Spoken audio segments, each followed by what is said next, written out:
I thought the brand new pickup truck would be the final bridge between me and the Whispering Pines HOA. But the glass Karen raised at the annual community picnic shattered 20 years of hope. The next morning, I didn't just take back the vehicle. I reclaimed the right to my own story. And by our final meeting, she was the one being raised in a toast. Not for celebration, but for judgment. My name is Kira Duval.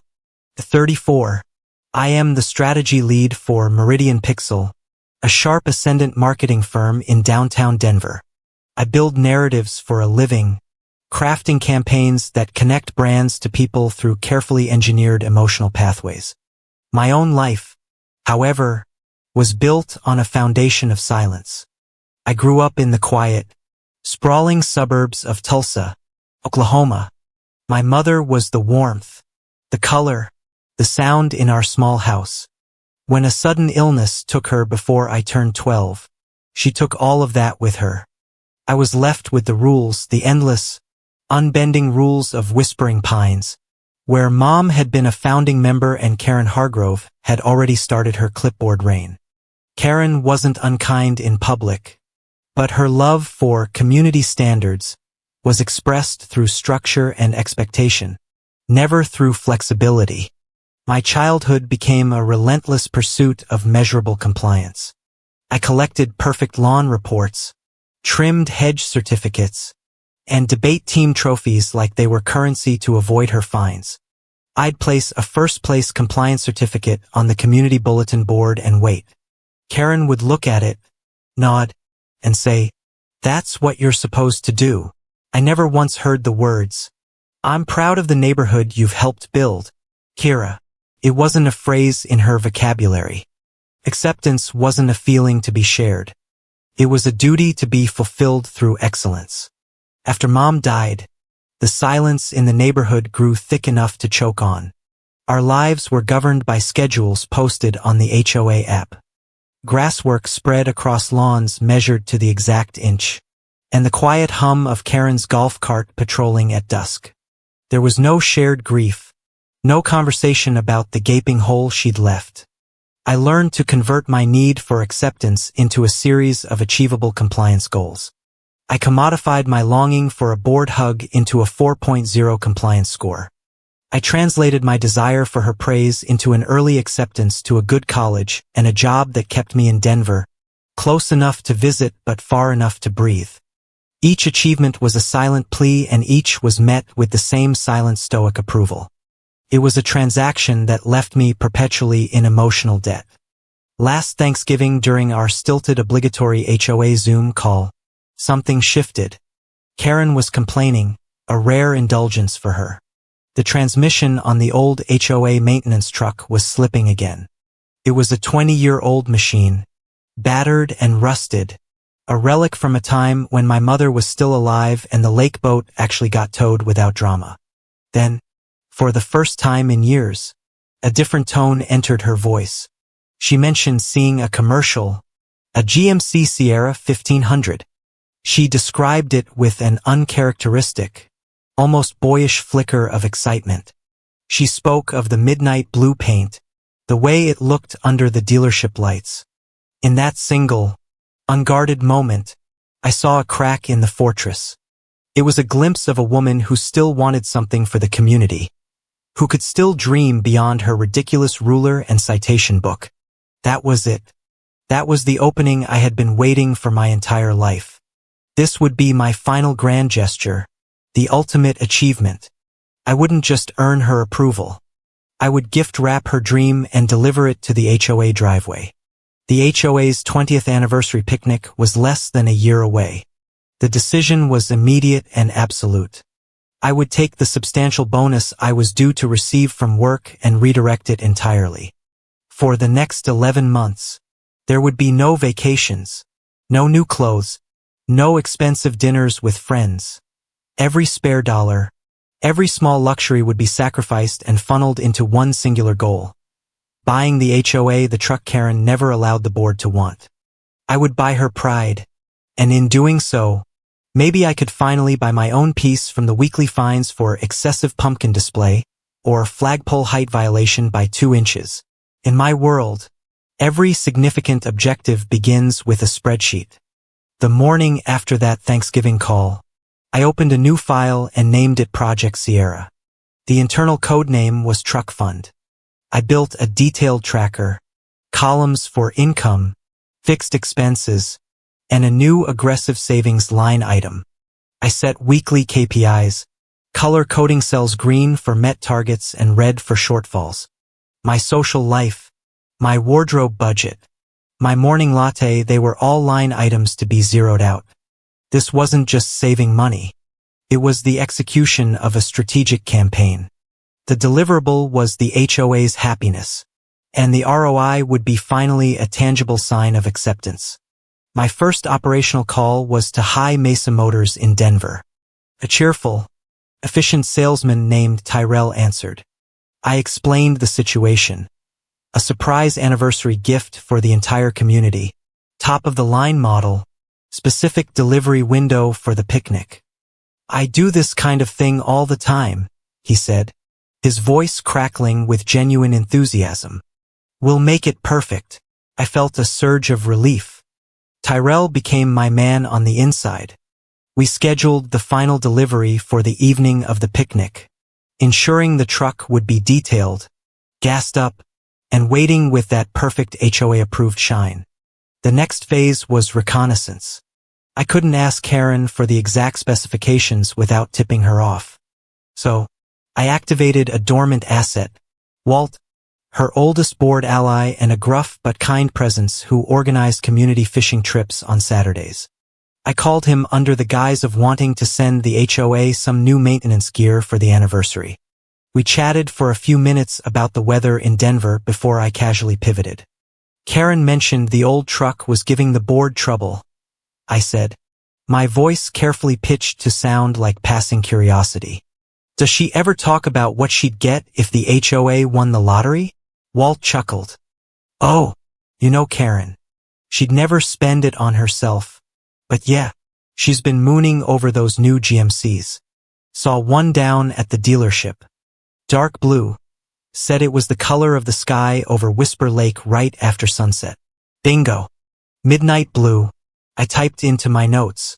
Does the board still tow that old community boat of theirs? I asked. Every chance they get. Said they'd need one with the proper trailering package. You know, for the ramp. The intelligence was perfect. I thanked Walt, promising to send a gift card for Base Pro Shops for his trouble.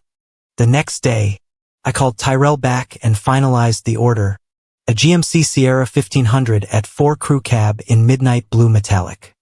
I added the tow package Walt mentioned, then began layering on the unspoken desires, the comforts Karen would never admit to wanting for the HOA. The interior would be jet black perforated leather. I specified the premium infotainment system with the large navigation screen. Knowing she secretly struggled with the map app on her ancient phone during patrols, I added the 360 degrees high-def surround vision camera system, thinking of the tight spots she had to back the community boat into at the lake. Every option was a carefully chosen word in a long overdue conversation.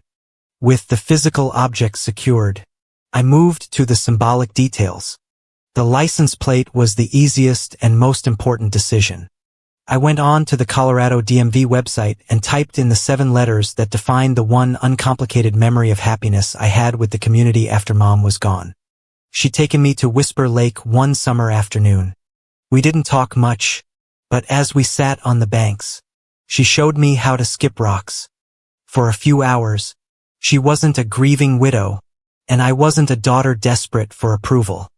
We were just two people by the lake. Whisper MOM cost an extra $80. I paid it without hesitation. The presentation had to be flawless. I ordered a colossal car bow online, the kind you see in commercials, in a vibrant celebratory red. It felt theatrical, but this moment needed theater. I gave Tyrell specific instructions for the final prep. I want a full ceramic coating, I told him. I want the paint so deep and glossy it looks like a polished memory. He didn't question the strange request. He simply said, "Yes, ma'am." We can do that. The venue was next. I booked the private pavilion at the community center for the picnic, inviting the board, neighbors, and Walt. I worked with the manager to set a menu of Karen's favorites. Grilled burgers, potato salad, nothing trendy, just comfort. Then came the hardest part, the card. I bought a single sheet of heavy cream-colored cardstock and a fountain pen. For 3 nights, I sat at my desk in Denver, the city lights a distant, glittering distraction, and I wrote. I filled 3 pages front and back. I wrote about the silence, about the compliance reports, about the debate trophies. I wrote about the lake trip. I wrote about how everything I had ever done was a quiet, clumsy attempt to hear her say she was proud of the neighborhood. I told her this truck wasn't a transaction. It was a translation of all the words I could never say. My hand cramped and ink smudged on the page where a few tears fell. I sealed it in an envelope, my heart pounding with a terrifying mix of hope and dread. Legally, the vehicle had to be in my name. I worked with Tyrell and a notary. All the purchase agreements, the title application, everything was signed by Kira Duvall. The official certificate of title would be mailed to me. I had Tyrell draw up a simple gift transfer document. It was all filled out, listing the HOA as the recipient. All it needed was my signature on the giver line. I placed it along with the pristine unopened box containing the keys and the thick envelope with my letter into a gift bag. I would sign it over at the picnic table, the final act of the ceremony. In the final days, I rehearsed the speech in front of my bathroom mirror. I was a strategist. I planned for contingencies. I had 2 versions. The first was short and sweet for the scenario where she was overcome with emotion and words were unnecessary. You've worked hard your whole life for the community, Karen. You deserve something that works as hard as you do. Happy anniversary. The second version was for the more likely scenario, her awkward, uncomfortable silence. It was longer, a gentle monologue designed to fill the quiet, to guide her toward the intended emotional response, explaining the license plate, the color, the shared memory it all represented. I practiced until the words felt natural, until my smile in the mirror didn't look as terrified as I felt. Every detail was set. Every variable was accounted for. The plan was perfect. She was on time to the minute. But she wasn't alone in her usual rigid way. She walked into the warm wood-paneled pavilion, holding the hand of a woman I had never seen before. She was elegant, perhaps in her early 50s, with a cascade of ash blonde hair and a quiet confidence that seemed to soften the rigid lines of Karen's posture. She introduced her simply as, "This is Lorraine Hale." My neighbors, already seated, exchanged flickering telegraphic glances. I felt a tectonic plate shift somewhere deep inside me. This variable had not been on my spreadsheet, and then I saw it as she pulled out a chair for her. She leaned down and said something I couldn't hear. Lorraine laughed, a soft tinkling sound, and Karen smiled. It wasn't her usual thin, controlled line of a smile. This was a genuine, unguarded curve of the lips, a crinkling at the corners of her eyes that reached all the way into her. It was a 20-watt smile in a lifetime of dim 5-watt acknowledgments. It was an expression of pure, unmanufactured warmth. And it wasn't for me. It never had been. In that instant, I felt the carefully constructed architecture of my plan groan under a sudden immense pressure. I stood there, the host of a party where I was suddenly the stranger. I moved through the motions of the picnic in a fog. I listened to the chatter, the clinking of wine glasses, the scraping of forks on plastic. I asked Lorraine polite questions about her work. She was a landscape architect and I listened to her thoughtful answers. Karen was a different woman with her beside her. She participated. She offered opinions on the wine. She told a brief, dryly witty story about a malfunction at the plant that almost made my neighbor laugh. She was present. She was engaged. I watched the two of them, a knot tightening in my stomach. The entire evening, the entire year of sacrifice was predicated on filling a void in the HOA's life that it appeared had already been filled. Just as the waiter cleared the plates from our main course, the grilled burgers Karen had always loved, I saw my chance. "Excuse me for just a moment," I announced, my voice impossibly steady. "I need to check on one last thing." I walked out of the warm pavilion and into the cool, dark expanse of the parking lot. The Colorado night was vast and starry. I pulled out my phone, my fingers feeling numb. I opened my text to Tyrell. Just 2 words. "Ready?" A moment later, he replied, "Showtime." I walked back inside, my heart a cold, heavy drum against my ribs. Could everyone join me outside for a minute? "There's one more surprise." A murmur of curiosity rippled through the table. Karen looked at me, her expression unreadable. A blank slate. Lorraine placed a reassuring hand on her arm. The board and neighbors filed out into the night, their chatter hushed with anticipation. I led them around the corner of the building to the premium spot Tyrell had reserved. And there it was, the GMC Sierra 1500. Under the yellow glow of the parking lot lamps, the midnight blue paint was as deep and dark as an ocean. The ceramic coat gleamed, reflecting the stardust sky like a mirror. And tied to the grille was the enormous, impossibly red bow, a splash of cinematic joy against the truck's formidable presence. There was a collective intake of breath. My neighbor whispered, "Oh, Kira." Walt let out a low whistle. I turned to Karen. "Happy anniversary to the HOA, Karen." Her face was a mask. She didn't look at me.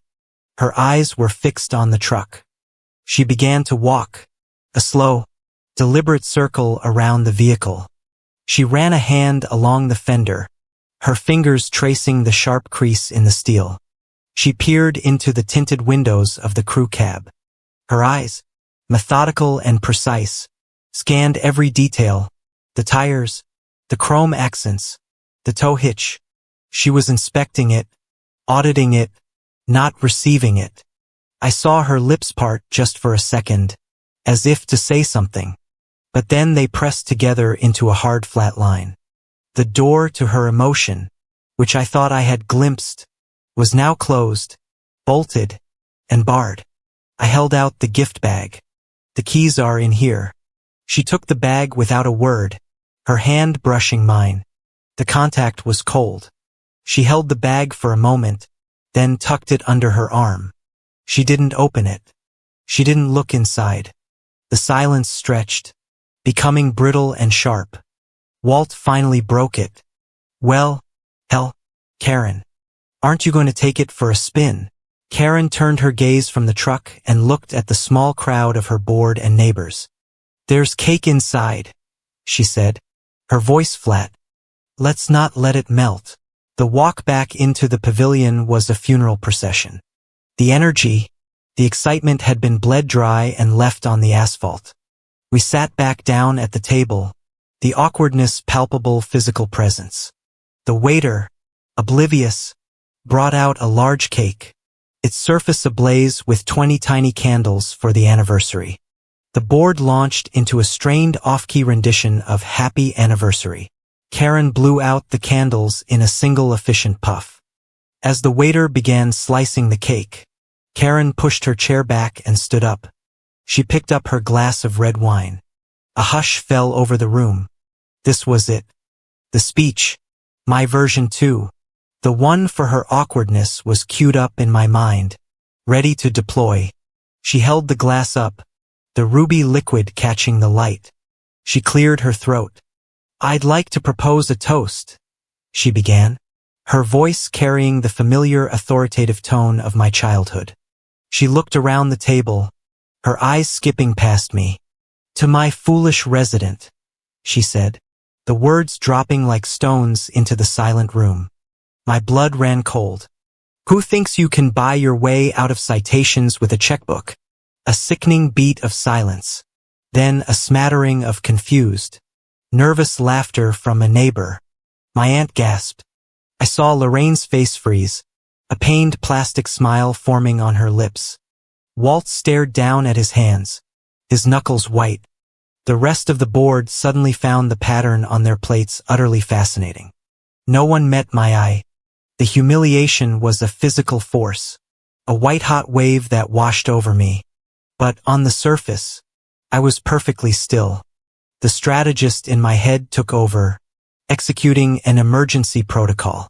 Do not cry. Do not scream. Do not give her the satisfaction of a reaction. Slowly, deliberately, I picked up my linen napkin from my lap. I folded it neatly and placed it on the table beside my untouched slice of cake. I looked up, and for the first time that night, I met Karen's gaze. I gave her a small, calm, serene smile. Then I stood up, pushed in my chair, and walked out of the room without a word. I arrived at the community center an hour early. The manager, a man who now looked at me with a mixture of pity and morbid curiosity, showed me to the private pavilion. It was exactly as I had left it a week ago. A ghost of a celebration, but this time it was not set for a party. I had brought my own equipment. A small high-lumen projector sat in the center of the long table. Its lens aimed at a portable screen I directed against the far wall. The lights in the room were dimmed to a soft, focused glow, creating a theatrical, almost prosecutorial atmosphere. At each of the 6 place settings, I laid a thin black folder. Inside each was a printed copy of the presentation. The things we don't say. I sat at the head of the table, my laptop open, my back to the screen. I was the presenter. They would be the audience. I watched the door. My aunt and uncle were the first to arrive, creeping into the room as if entering a wake. They saw the setup and their faces tightened. They took their seats without a word, placing their hands on the closed folders, but not daring to open them.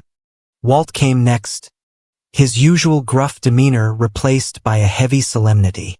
He nodded at me, a gesture of grim respect, and sat down, his large hands dwarfing the folder in front of him. Then, at 7 p.m., precisely, the door opened again. It was Karen, with Lorraine at her side. She had aged a decade in a week. The rigid, defiant posture was gone, replaced by a brittle tension.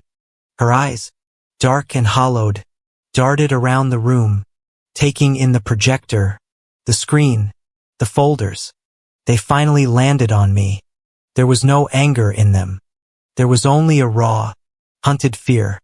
Lorraine guided her to her seat opposite me, her hand a steadying presence on her arm.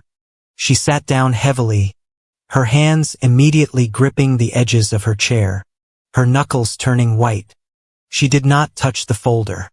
She just stared at me, waiting for the axe to fall. The room was utterly silent. The only sound was the faint hum of the projector's fan and the distant muffled clatter of cutlery from the main dining area. I let the silence hang for a full minute, a heavy weighted blanket. Then I began. I did not stand. I remained seated, a CEO delivering a quarterly report on a corporate disaster. I looked directly at Karen. Karen, I said, my voice even and devoid of emotion. Tonight, there is no buying. There is no selling. I paused, letting the words land. There is only the truth. I clicked the remote, the projector word, and the first image filled the screen. It was the truck. A perfect glossy marketing shot of the Sierra 1500 in midnight blue. The enormous red bow still affixed to the grille. It looked powerful, beautiful, and absurdly hopeful. Below the image, a single line of black text appeared. Slide 1. The object of hope.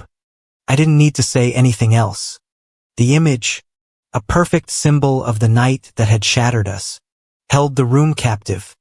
My aunt shifted uncomfortably in her chair. Karen's gaze was fixed on the screen, her jaw tight. I clicked again. The screen changed. It was no longer a photograph. It was a scanned document, the official letterhead of the Denver Community Foundation. It was a confirmation of the establishment of a new fund.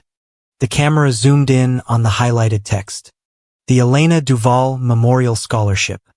Slide 2. The repurposed asset. I said, my voice a clinical monotone.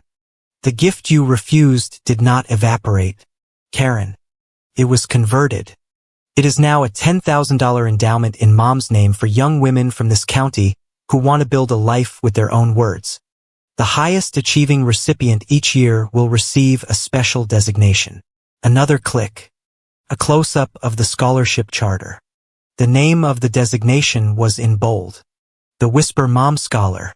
I heard Walt draw in a sharp breath. Karen flinched as if she'd been struck. I had taken our one shared memory, the one she held hostage through her silence, and I had donated it to the public record in my mother's name. It no longer belonged to her. The physical asset is gone, I stated. But the intention behind it now has a permanent home. I clicked again. The screen now showed a stark black and white timeline. Slide 3. Pattern of silence. The timeline stretched from my childhood to the present. Each data point was a small, sharp wound. 1999 valedictorian middle school paternal response. That's what you're supposed to do. 2005 statewide compliance essay competition paternal response. Your conclusion was weak. 2010 to 2025 analysis of 78 inbound phone calls. Average duration 14.8 minutes. Primary topics: weather, logistics, perfunctory health updates. 2015 to 2025 10 anniversaries acknowledged via text message. 8 acknowledged via phone call. 0 acknowledged with an expression of affection. It was the anatomy of our relationship laid bare in the cold language of a corporate audit. It was brutal. It was undeniable. My uncle was now staring at the table, his face pale. I didn't let them recover. I clicked again. The screen showed a scan of a handwritten letter. The elegant looping script instantly recognizable to everyone in the room. It was my mother's. Slide 4. The unfinished testimony. I read the words aloud, my voice steady, letting her voice fill the space she had left vacant for so long. I want to tell you about Karen. This is the hardest part. She is a good woman. She is a steadfast woman.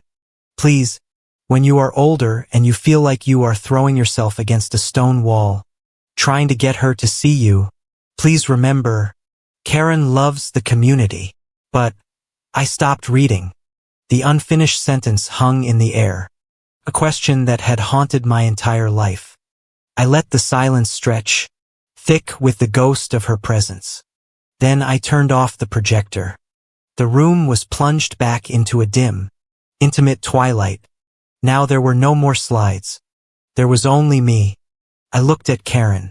She was ashen, her knuckles bone white from gripping the chair. Last Saturday, I began, my voice softer now, but sharper like a surgeon's scalpel. When you stood up and raised that glass, I finally understood the end of my mother's sentence. I finally understood the but. You had a choice, Karen. You could have said, this is too much. You could have said, I don't know how to accept this. You could have said, I'm overwhelmed.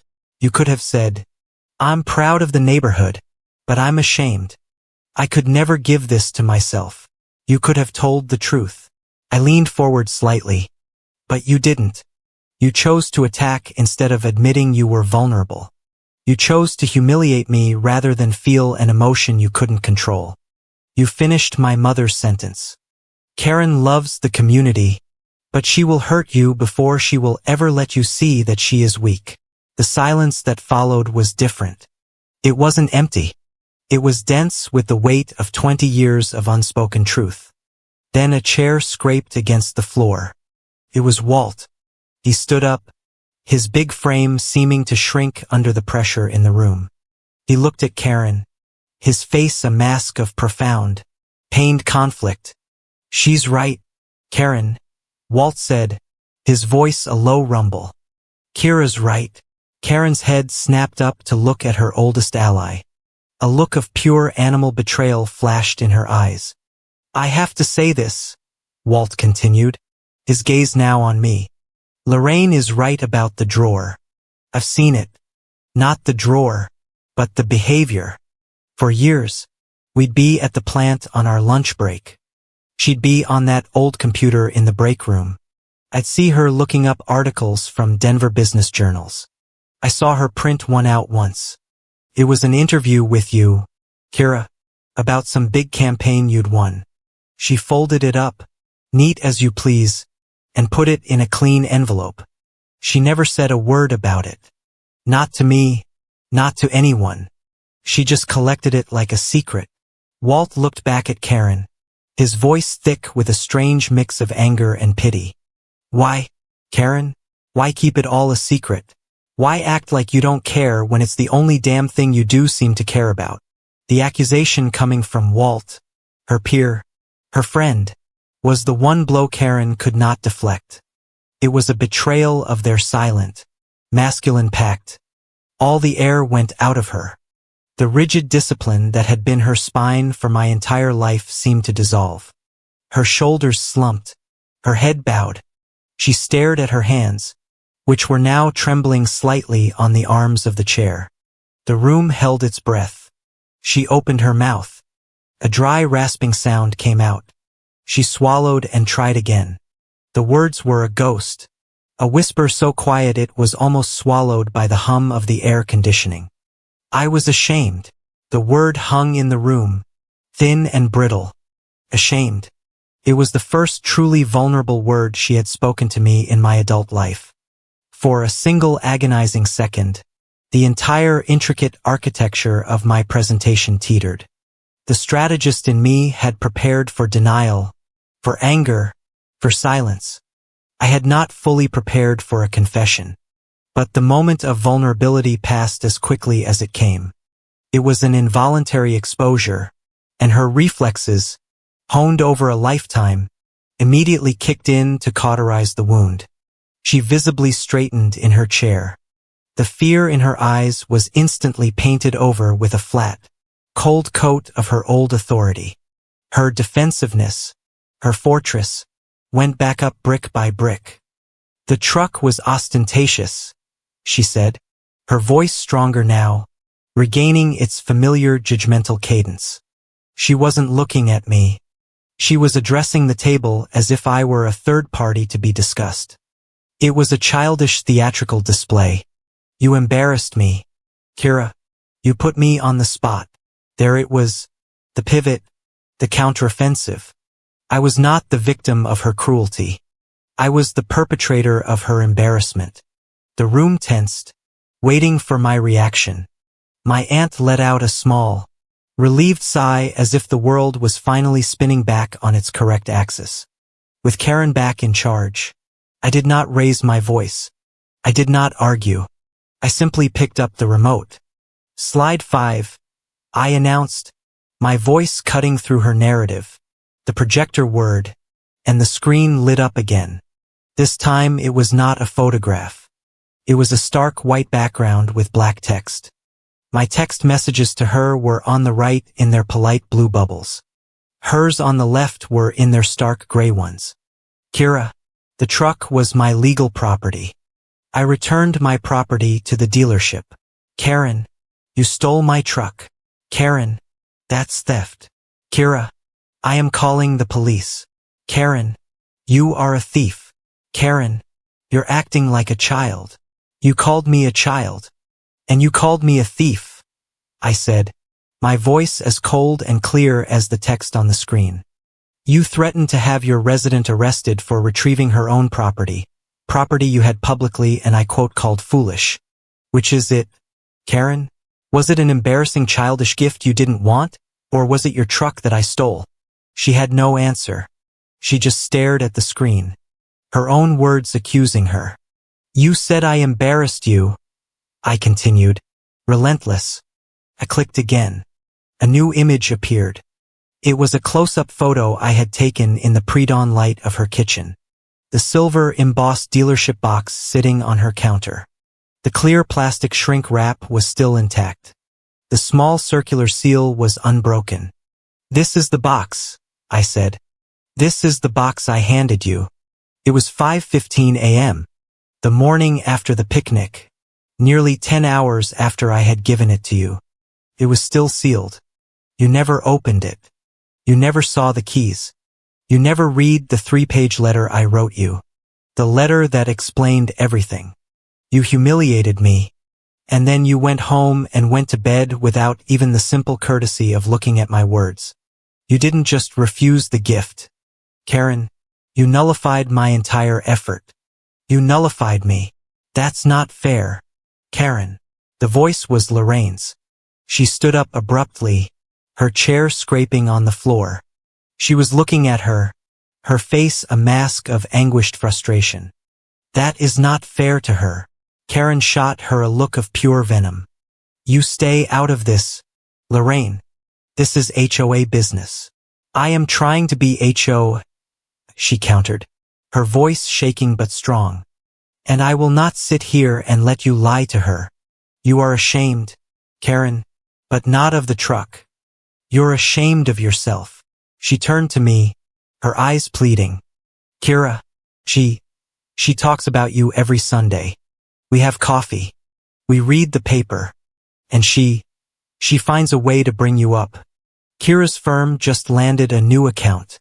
Kira is flying to Chicago for a presentation. She told me 3 weeks ago. She said Kira is smarter than I ever was. She built her whole life out of nothing. She said that, Kira. I heard her. Lorraine, Karen roared, and she shot to her feet, her chair crashing backward onto the floor. The sound was like a gunshot in the small room. My aunt screamed. I don't need an interpreter, she bellowed, her face a terrifying, mottled red. The veins stood out on her neck.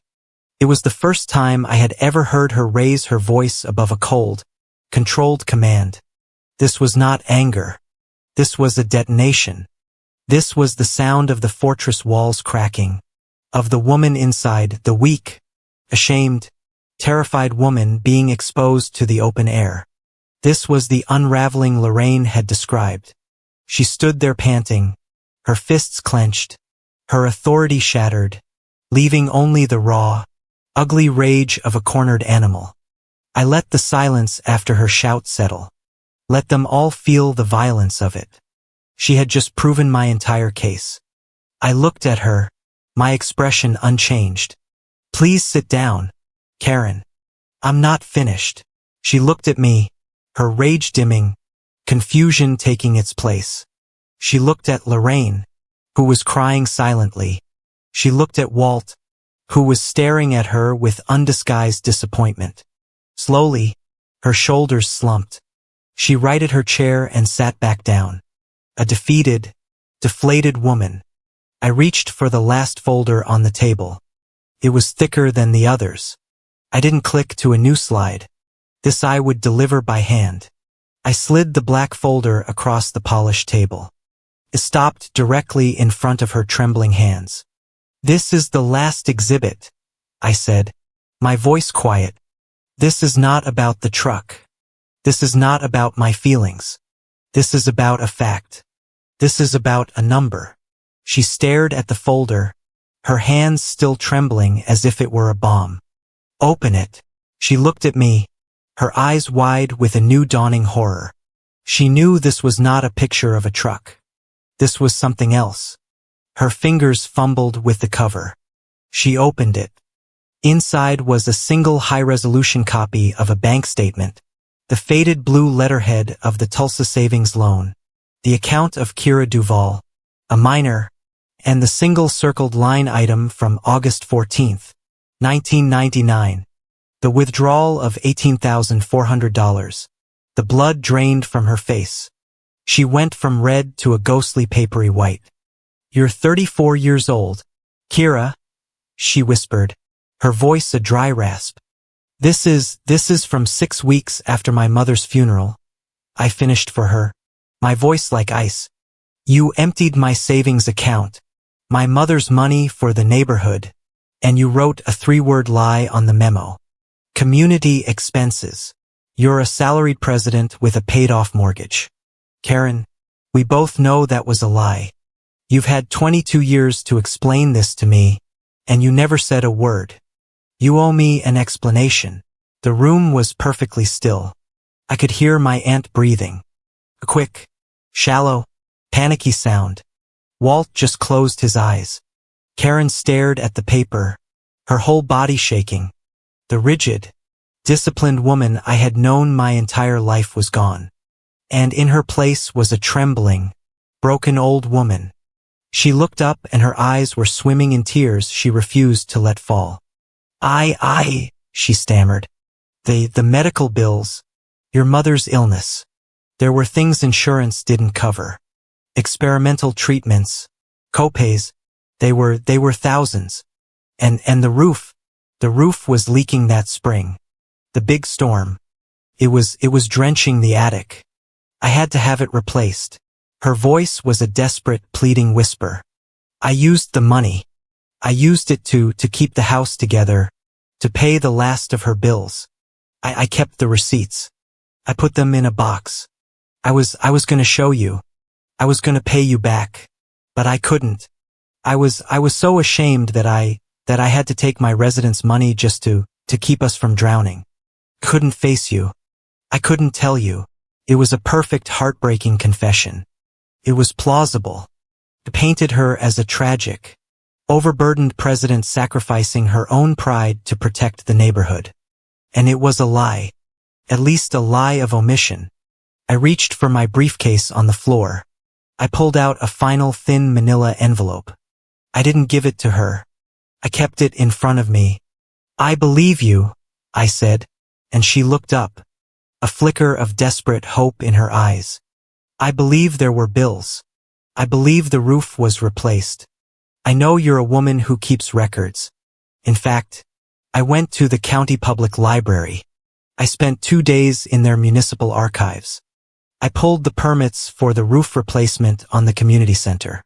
I pulled the public liens and satisfactions from the hospital. I opened the envelope and slid out a small stack of photocopied receipts. You are correct. The roof was replaced. The final hospital bill was settled. The dates match your timeline. She let out a choked sob of relief. But I continued, holding up one of the receipts, a copy of a cashier's check paid to the roofing company. You were so careful, weren't you? You paid for everything in cashier's checks or money orders. There is no record of who paid these bills. There is no Karen Hargrove in the payer line. Just an anonymous, untraceable bank draft. The hope in her face died. You didn't just hide this from me, I said, my voice low and final. You scrubbed the records. You erased yourself from the transaction. You took my money and you created a perfect clean break so no one could ever prove it. You didn't just hide your shame. Karen, you buried the evidence. Lorraine, who had been watching her with a look of dawning, horrified comprehension, finally spoke. Her voice was quiet, full of a terrible, sad clarity. Or was it, Karen? She asked, looking at her. Was it because you were so ashamed of that one moment of weakness, of needing that money that you spent the next 22 years building a new woman? A woman who was perfect? A woman who was severe and disciplined and in control? A woman who needed nothing and who would criticize everyone else's weak conclusions and childish displays, so that no one would ever look closely enough to see the one great foundational crack in your own wall. She had no answer. She just sat there, a woman in the dock. Her entire life's testimony disproven. Her character witnesses defected. Her own records used against her. I looked at her, not with hate, but with the cold, clear finality of a closed case. I'm not here tonight to get my $18,000 back, I said. I'm not here to get the truck back. It's gone. It's a scholarship now. It's doing more good for the world than it ever could have done sitting in the HOA driveway. I leaned forward, my hands flat on the table, and I held her gaze. I'm here for the respect you refused to give me. I'm here for the truth you tried to bury. I'm here to collect in front of the same people who watched you humiliate me. The one thing you have owed me for my entire life. The silence in the room was a living thing, thick and suffocating. Karen sat hunched in her chair. A woman hollowed out. The contents of her life emptied onto the table for all to see. The rage had left her, and what remained was a vast, desolate landscape of shame. My aunt and uncle stared at their plates, their faces slack with shock. They were no longer participants, merely spectators to a demolition. I did not press the advantage. A good strategist knows that after the primary assault, you must control the field.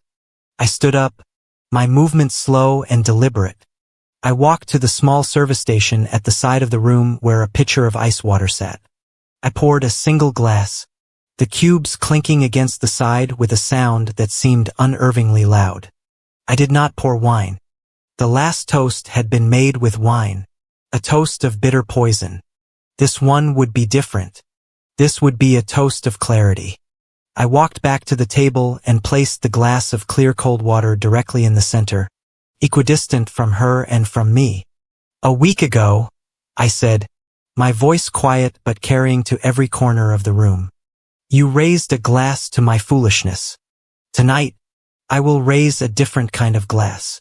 I let my eyes meet those of everyone at the table, one by one.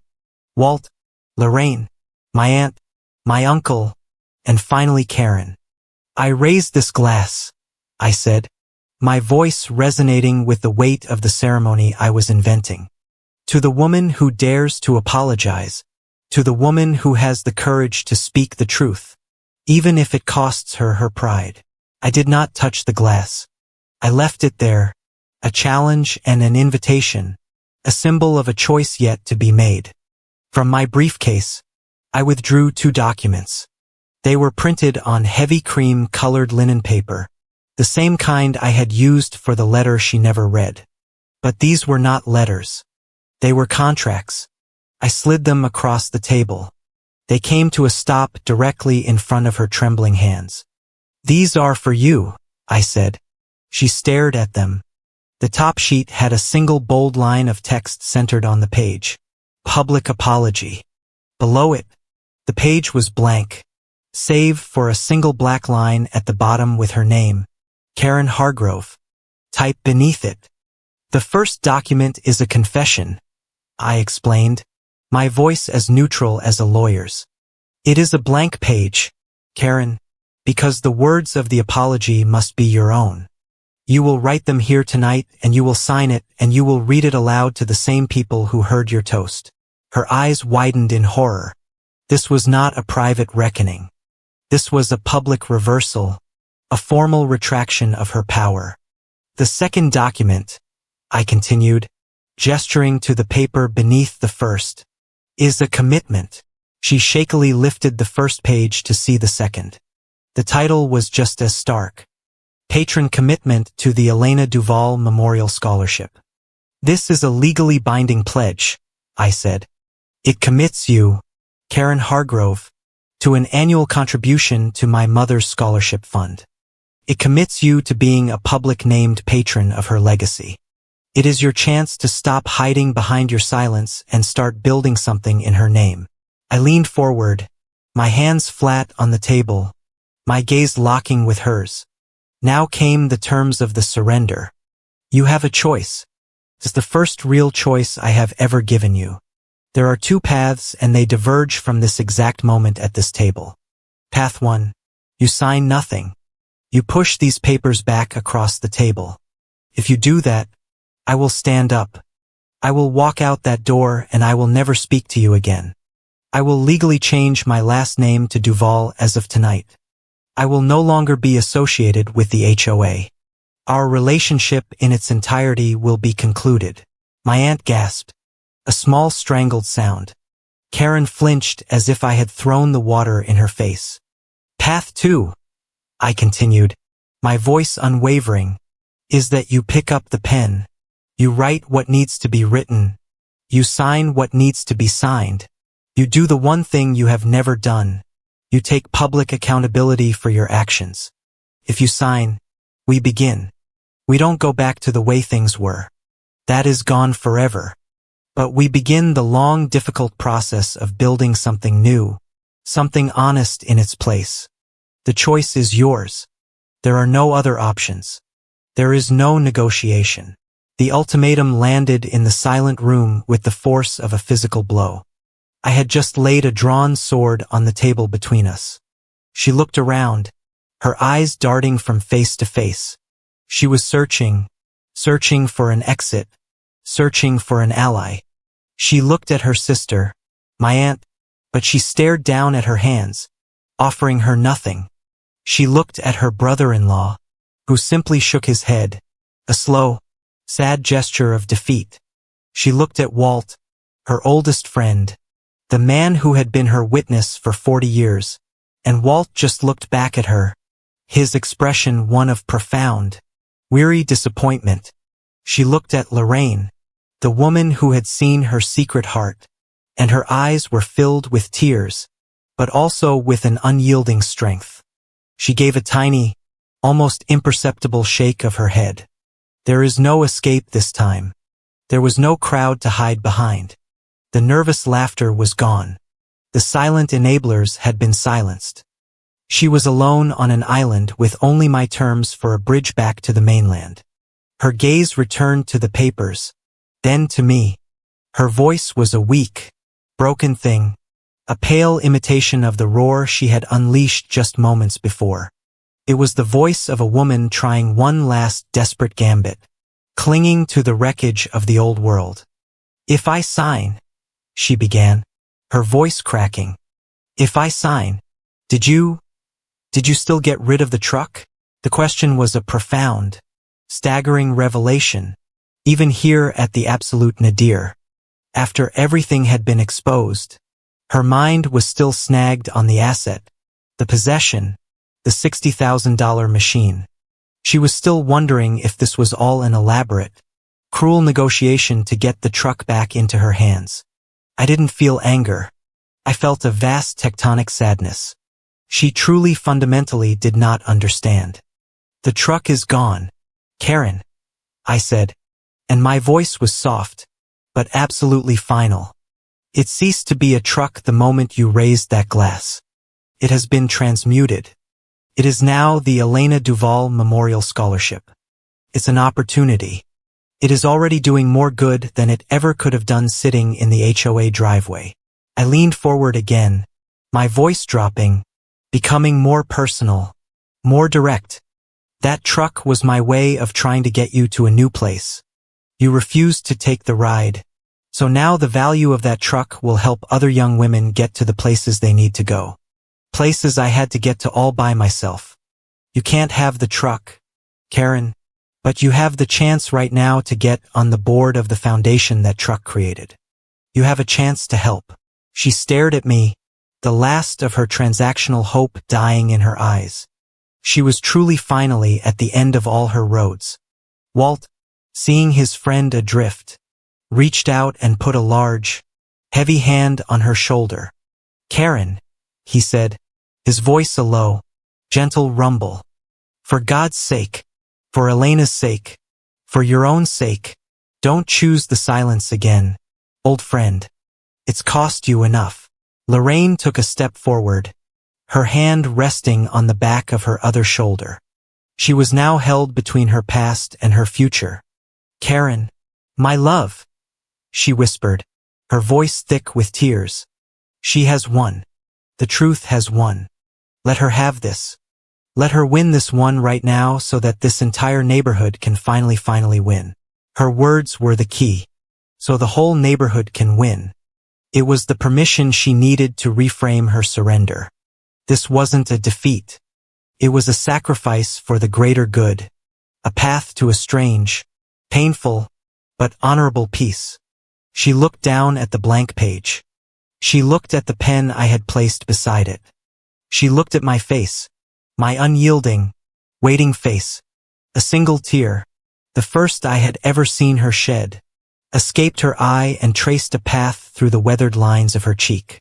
Her hand, shaking so badly she could barely control it, reached for the pen. She uncapped it. The small click was like a gavel falling.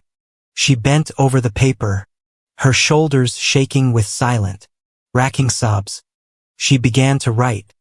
The scratching of the nib on the heavy paper was the only sound. She wrote one sentence, then another. When she was done, she picked up the pen, her hand still trembling, and she signed her name on the line. She pushed the paper toward me. I did not read it yet. She picked up the pen again and signed the second document, the patron commitment. She did not hesitate. Then she put the pen down. She slowly, painfully raised her head, her eyes red-rimmed and full of a grief that was 22 years old. Metmina. Her voice was a choked, ragged whisper, the sound of a stone wall finally crumbling to dust. I'm sorry, Kira. I did not cry. My tears had been spent a week ago in a dark car by a cold lake. What I felt now was not sadness or even victory, but a profound, somber sense of order being restored. The scales, so unbalanced for so long, were finally being leveled. I picked up the first sheet of paper, the one titled A Public Apology. Her handwriting, usually so neat and precise, was a jagged, broken scroll. The ink was slightly smeared in one corner, evidence of the tear I had seen fall. I stood up. I held the paper in both hands like a proclamation, and in a clear, steady voice, I read her confession to the silent room.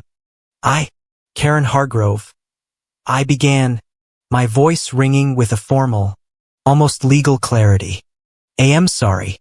I was cruel to my resident, Kira, and I was wrong. My words at the anniversary picnic were an act of cowardice and pride. There is no excuse for the pain I caused her. I was ashamed of my own feelings and I chose to hurt her instead of being honest.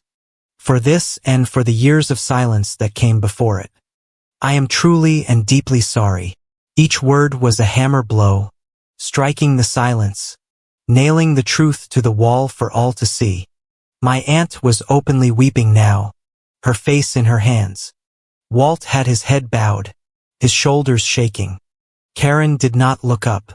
She simply sat there, absorbing the weight of her own words, now made real by my voice. When I finished, I placed the paper gently on the table. It was done. The lie was dead. I looked at the second document, the patron commitment, which she had already signed. I picked up my own pen, a simple blue ballpoint. The commitment here is for 1 year, I said, looking directly at her. But a legacy isn't built in a year. I drew a line through the words 1 year, and wrote above them in clear blue ink, 10 years. This is a 10-year commitment. Karen, a decade of honoring her memory. A decade of proving that your apology is more than just words on a page. I pushed the modified document and the blue pen back toward her. Initial here. She didn't hesitate. She took the pen and placed her jagged, trembling initials, H, next to the amendment. She was no longer fighting. She was complying with the terms of her new reality. The moment her pen lifted from the paper, I pulled out my phone. I tapped the screen a few times and set it upright on the table facing us. A moment later, a woman's face appeared. It was Susan, the director of the Denver Community Foundation, whom I had spoken with at length earlier in the week. Susan, thank you for taking my call, I said, my voice bright and professional. I have the new patron for the Elena Duvall Memorial Scholarship here with me now. The HOA president, Karen Hargrove. I turned the phone to face her. She looked up, startled, her face pale and tear-stained, suddenly broadcast into a world beyond our small, dark room. Ms.